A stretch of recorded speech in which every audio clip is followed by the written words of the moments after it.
And the denouement. Act 5, Scene 8. Macbeth and Macduff finally come against each other.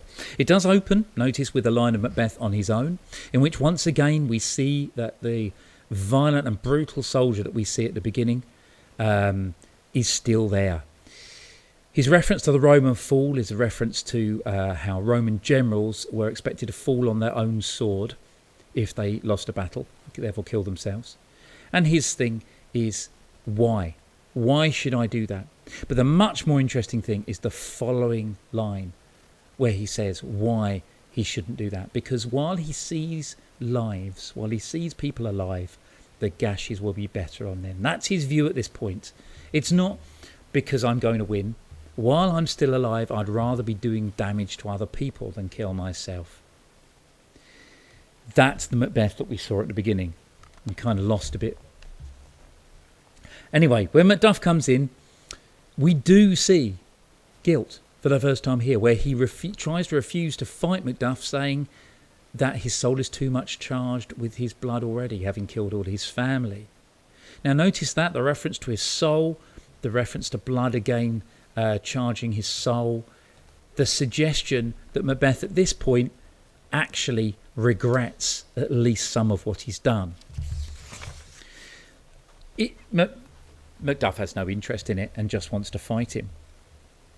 Now, there's an interesting part here, because after the fight, Macbeth says, "You're losing labour," and then tells him why. Now, what I'm not sure here ever is how you should take this, as to whether what he's saying is, you're wasting your time because I lead a charmed life where none of woman born can harm me, or whether he's saying you're losing, I'm winning, and this is why. Now that kind of will make a bit of sense to me, because there's always a problem really in terms of Macduff beating Macbeth, isn't there? Macbeth is clearly one of the great soldiers of all time, and there's no reason why Macduff would beat him. And I think what we're meant to see is that Macbeth's, if not fated to do it, everything's taken away from him when he is told by Macduff about being from his mother's womb untimely ripped. His reaction is to say it's cowed his better part of man. It's not back who he is as a man. We're still on masculinity at this point. He finally sees the reality of the witches, that they ported with him in a double sense, kept the word of promise to hear and broke it to our hopes. Ironically, almost exactly what Banquo said to him, as was possibly his view of the situation right back when they first met them. It's taken Macbeth this long to work that out. And that leads him to say, so I'm not going to fight you, because obviously I'm going to lose. Macduff says, fine, give up, we'll display you like you're some kind of beast.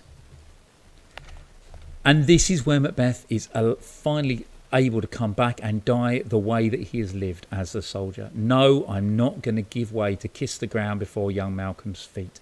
Even though everything's against me, I am going to try to the last. Damned be the first that cries, hold enough. And they leave fighting.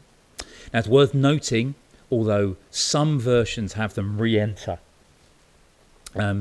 in this case, certainly what we see is that Macbeth is not killed on stage. Okay? Maybe partly to do with the idea of cutting his head off, but also quite deliberate, I would think, as well.